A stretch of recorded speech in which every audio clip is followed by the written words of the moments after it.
The audit committee. At the audit committee. There you go. Even better. Good afternoon, everybody. I call the February 5th, 2026 Audit and Risk Committee meeting of the Arizona Board of Regents to order. Claudia, do we have a quorum, please? We do. Thank you so much. We hope to go through the agenda rather quickly and send you all home to, I don't know, have cake and drink coffee and just enjoy the rest of your afternoon.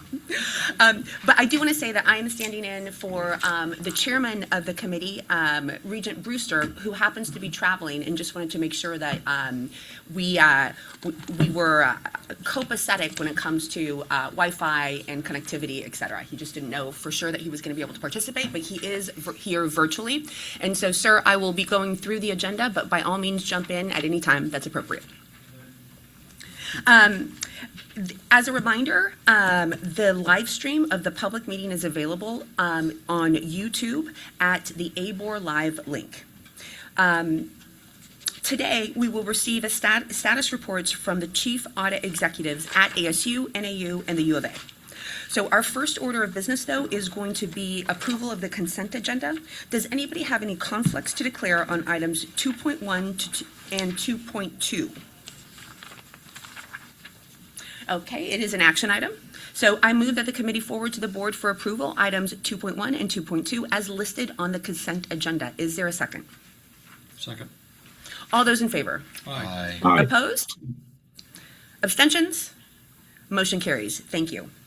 Our next order of business, as I referenced earlier, is a report from ASU, NAU, and the U of A regarding their internal audit activities and the progress and status against their fiscal year 2026 audit plans. I would ask that university staff please join us at the committee table.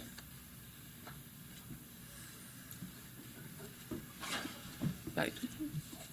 No? Yeah. All right, perfect. We will begin with ASU, followed by NAU, and then finish up with the U of A.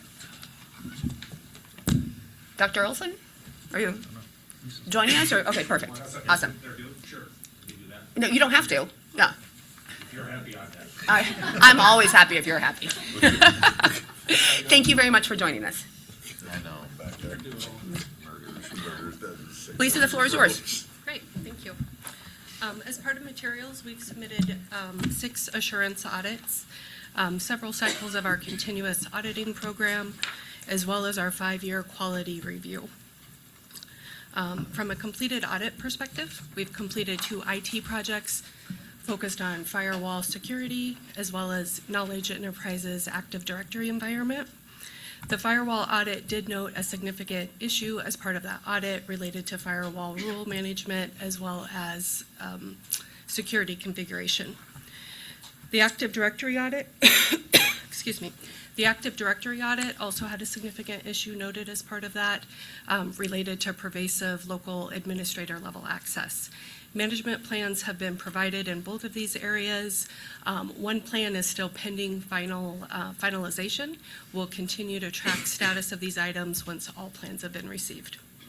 We've completed 1 operational project as part of the cycle focused on our OVG agreement. OVG is the third party that manages the Mullet Arena. No significant issues were noted as part of that review. However, the audit did identify a little over $1 million in financial settlement errors as part of that review. We've completed 2 financial control audits during this period, of which no significant issues were noted. These audits really focus at a college or VP unit level and all of their financial activities such as payroll, supplier invoices, P-card, travel, and spend authorizations. We've completed 1 compliance audit focused on NCAA requirements related to 2- and 4-year transfer eligibility. No significant issues noted as part of that. We did note 1 primary issue related to the overall eligibility certification process, specifically where those activities were not occurring timely, resulting in multiple level 3 violations. From an overall status perspective, we're making good progress on our plan. No changes to date, other than to allocate our available management hours.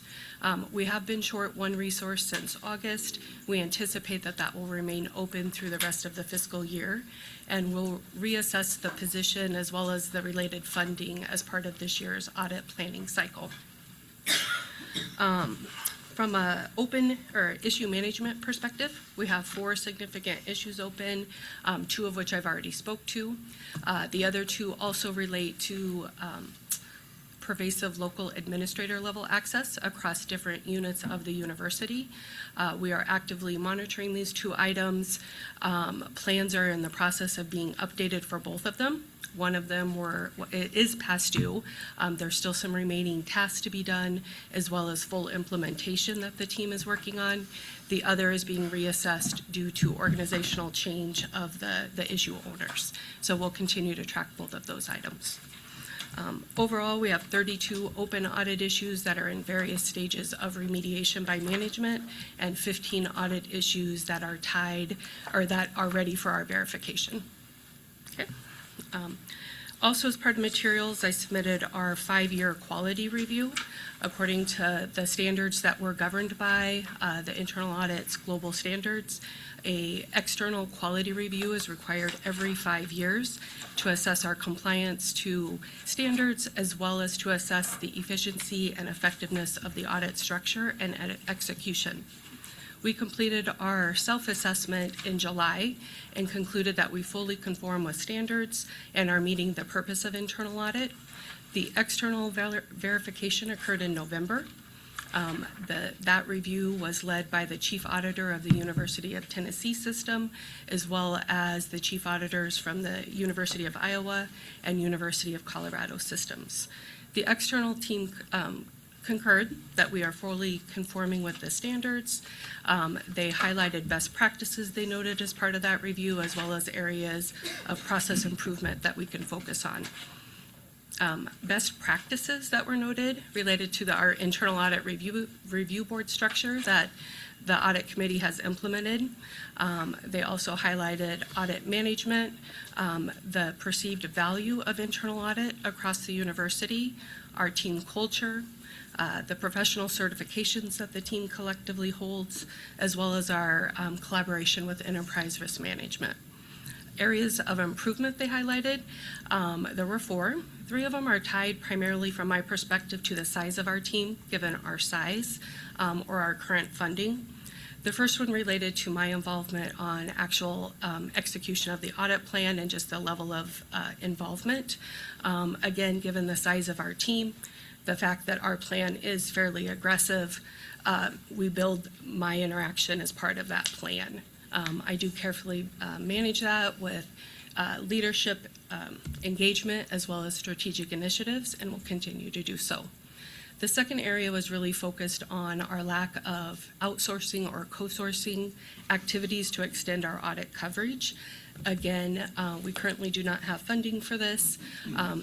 We have a very robust risk assessment and audit planning cycle process, which includes integration with our enterprise risk areas, really resulting in significant coverage of our critical risk areas. Sorry, I'm having allergy issues, No so problem. I need to pause.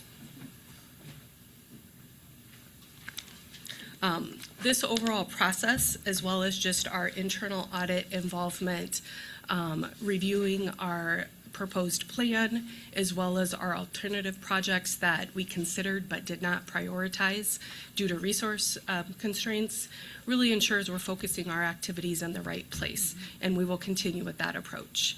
The third area results from our lack of a formal internal audit management solution. I've considered multiple solutions that are available and have chosen not to implement one because the cost of a robust system really is not cost justified for a team of our size. and implementing a less robust system would not gain us any efficiencies and would probably impact us negatively from a productivity perspective. I am, however, looking at an audit issue management system, so just a smaller scale system to manage that part of our portfolio, which should provide better structure on our audit follow-up as well as increased transparency on open issues. We hope to implement that during fiscal year 27, subject to funding approval. The last area focused on our AI and analytics program. This is an area we've had significant focus over the last 18 months and will continue to do so as part of our strategic plan. Specific items that we've implemented over this past year include ChatGPT licensing for the full team, including updating our methodology on both usage and requirements and documentation requirements. We did audit-focused prompt training across the team. We've also are piloting Copilot to see if that's something that we should implement across the team. We've implemented submitted two AI projects to information technology. One was related to a policy bot for the university's use across the board. That has been implemented. The second one focuses on P-card spend and really automating some of that analytic work as well as approval. That's in development currently. We also have two individuals that are participating in a certificate program focused on AI business through our WP Carey School. This consists of 3 graduate classes focused on the impact of AI to business decisions as well as operations. I'm one of those individuals. And then finally, we continue to use Alteryx as part of our analytical work, both for our continuous auditing program as well as projects as deemed warranted. So we'll continue that development and focus as part of our strategic plan. With that, I'll pause and I'm happy to answer any questions. Thank you, Lisa, very much. Does the committee have any questions for Lisa? Okay, hearing none, we will move on to NAU. Thank you, Regent Pacheco. So document plan, it's slow but steady as I'm training 2 new apprentice auditors to help us get through all of that. Our current focus is on both of our IT security audits, which I know are important to the committee, change management, which we expect to wrap up by the end of this month, and then we're going to focus on cloud with a specific focus on governance of our Microsoft Azure relationship. So cloud's pretty big. It can involve a lot of IT, so we needed to decide where to focus first, and governance, and specifically that is our largest cloud vendor, Microsoft Azure. Since the last meeting, we issued an audit of cash management, which was really focused on forecasting and other things besides what you might typical audits would do, cash counts and those type of things. We did not do that. We focused more on high-level aspects, reconciliation processes, relationship with our banking partners, and so on. There were 3 management-level items, nothing at a significant level that really dealt with policy updates and better documentation of reconciliation and forecasting processes. On the follow-up end, while it wasn't complete for the materials that had to be due January 14th, we did just finish our second quarter follow-up, so since last meeting we implemented 5. We have no significant opportunities outstanding. We have 11 that are in the over 1 year status. That relates to 3 audits, conflict of interest, oversight, electronic physical access, and IT asset disposal. The holdup on what is left of those audits, all of those audits, they've implemented some of the improvement opportunities, but these long-standing ones relate primarily to systems that need to be upgraded or replaced. And so that there's been a lot of progress, but those items remain outstanding. And then, of course, there's been steady progress on all the improvement opportunities, and they're regularly updated to our IRB, so they're aware of what's going on. There is good progress. So in terms of the IRB, we have 2 new members as a result of our Chief Human Resources Officer and Chief Information Officer leaving the organization. So that's my update for today. Unless you have any questions, Mark. happy to answer those. Any questions for Mark regarding what's happening in NAU? Okay. Bill, you're up next. All right, thank you. So I'll Now just onto walk the U you- of A. Yes. I'll just walk you through my written update. Please. And so the FY '25 plan, so we completed that plan in full as of August 8th. So all audit advisory and follow-up activities were completed according to the plan and the commitment that we made. And then there was no planned work carried forward after that date. And so in terms of our FY '26 plan, plan execution is underway. We actually have 6 internal audits now in process at various stages. We're anticipating issuing our first report. Management response is anticipated tomorrow, and so that first report will be issued. But again, we're moving through our plan, our planning execution, and so anticipate substantial completion by the end of the fiscal year. In terms of our internal audit recommendations, there were 30 addressed during the period. The 16 were closed. There are 14 open recommendations. In terms of the 2 significant opportunities that are highlighted in the report, one of them dealing with our information security awareness program is now fully complete. So since I prepared the update, we closed out all recommendations associated with that report. And then that final significant opportunity, management is currently performing a pilot project addressing just one aspect of that final recommendation with anticipated completion next month. Okay. And so all significant opportunities for improvement should be closed next month. In terms of organizational update, I'm approaching my first year. That'll be February 24th. Congratulations. And, yeah, thank you. It's great being here. In terms of staffing, internal audit is now fully staffed. And then capacity supports the execution of the FY '26 plan. You're going to make Lisa jealous if you're fully staffed. You know that, right? It's quite challenging, but we are fully staffed, and that's good news. And so I think the overall message is we met our FY '25 commitments. We're progressing in FY '26 as planned, as committed to there. Recommendations, the significant ones, are trending towards closure next month, the final one, and then our staffing has stabilized. So I think I have all good news to report to you at this stage of the year. Terrific. Thank you. Are there any questions for the U of A regarding any of these issues? Okay. Hearing none, thank you very much for the 3 of you for giving us the update. We really appreciate it. This is not an item that requires committee action, so it was just an update. And the Audit and Risk Management Committee will meet again in March to discuss enterprise risk management. And Chair Brewster, is there anything that you'd like to say before I adjourn? Only a thank you, Jessica, for taking on the reign today. My pleasure. And so this concludes the Audit and Risk Management Committee meeting for today. Thank you again for participating and for being here. We are adjourned. Yay.